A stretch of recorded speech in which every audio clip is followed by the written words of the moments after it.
រឿង5យ៉ាងដែលបរិបរោះតែងតែលួចសង្កត់ថាមនុស្សស្រីនឹងមិនធ្វើក្រោយពេលរៀបការហើយ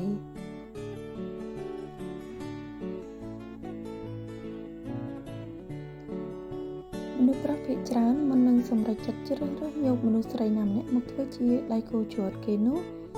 គេបានគិតគូរយ៉ាងល្អិតល្អន់រួចហើយ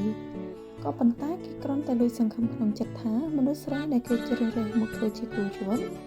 នឹងមិនធ្វើឲ្យគេខកបំណងជាងនេះទៅទៀតមនុស្សប្រុសជាច្រើនតែងតែលួចសង្ឃឹមក្នុងចិត្តថាមនុស្សស្រីដែលគេជ្រើសរើសនឹងមិនធ្វើនៅរឿងរ៉ាវទាំងនេះទេនៅពេលដែលរៀបការរួចហើយព្រោះថាបើមនុស្សស្រីធ្វើវានឹងធ្វើឲ្យពួកគេជួបតែរឿងជាក្បាល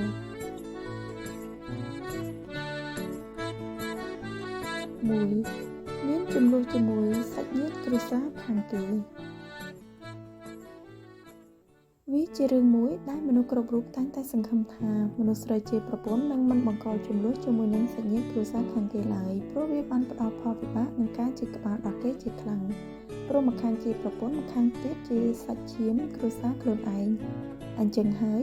មនុស្សប្រុសគ្រប់រូបក្រោយពេលរៀបការហើយតែងតែសង្ឃឹមថារឿងទាំងនេះនឹងមិនកើតមានឡើង2ជាយាមធ្វើការផ្លាស់ប្ដូរគេក្រោយពេលដែលរៀបការហើយមនុស្សប្រុសសង្ឃឹមថាមនុស្សស្រីជាប្រពន្ធនឹងមិនធ្វើការផ្លាស់ប្ដូរខ្លួនគេទេព្រោះពួកគេមិនចង់ធ្វើជាមនុស្សដែលពួកគេមិនចង់យ៉ាងវិញទៀត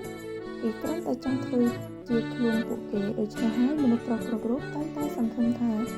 មនុស្សស្រីជាប្រពន្ធនឹងមិនព្យាយាមធ្វើការផ្លាស់ប្ដូរខ្លួនពួកគេ3គ្រប់គ្រងលើជីវិតគេទាំងស្រុង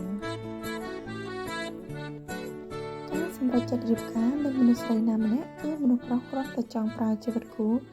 រស់នៅឲ្យមានក្តីសុខបំផុតមិនមែនរៀបការហើយគឺត្រូវឲ្យមនុស្សស្រីជាប្រពន្ធមកគ្រប់គ្រងលើជីវិតរបស់ពួកគេទាំងស្រុងដោយពួកគេគ្មានសិទ្ធិក្នុងការធ្វើអ្វីនោះទេ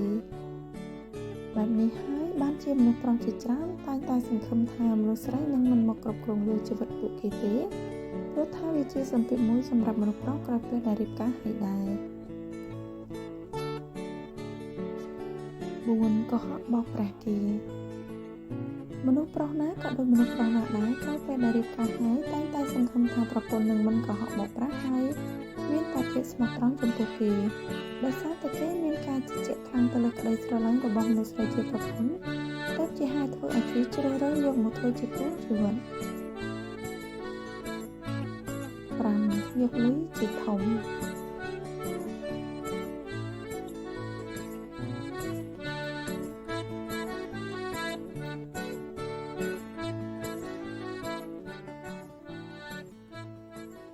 វាជាការពិតជីវិតប្តីប្រពន្ធមិនថាមានបញ្ហាឬជួបគ្រោះអាសន្នខ្លាំងប៉ុណ្ណាគឺត្រូវតែតស៊ូរួមរស់ជាមួយគ្នាម្យ៉ាងវិញទៀតមនុស្សប្រុសជាប្តីក្រោយពេលដែលរៀបការហើយអ្វីដែលពួកគេសង្ឃឹមក្នុងចិត្តនោះគឺមនុស្សស្រីដែលគេជ្រើសរើសយកមកធ្វើជាប្រពន្ធនឹងមិនយកលុយជាធំហើយអាចតស៊ូរួមរស់ជាមួយគ្នាបានរហូតដល់ចាស់ក្នុងខ្នងមិនថាជួបប្រទះនៅបញ្ហាអ្វីនោះទេ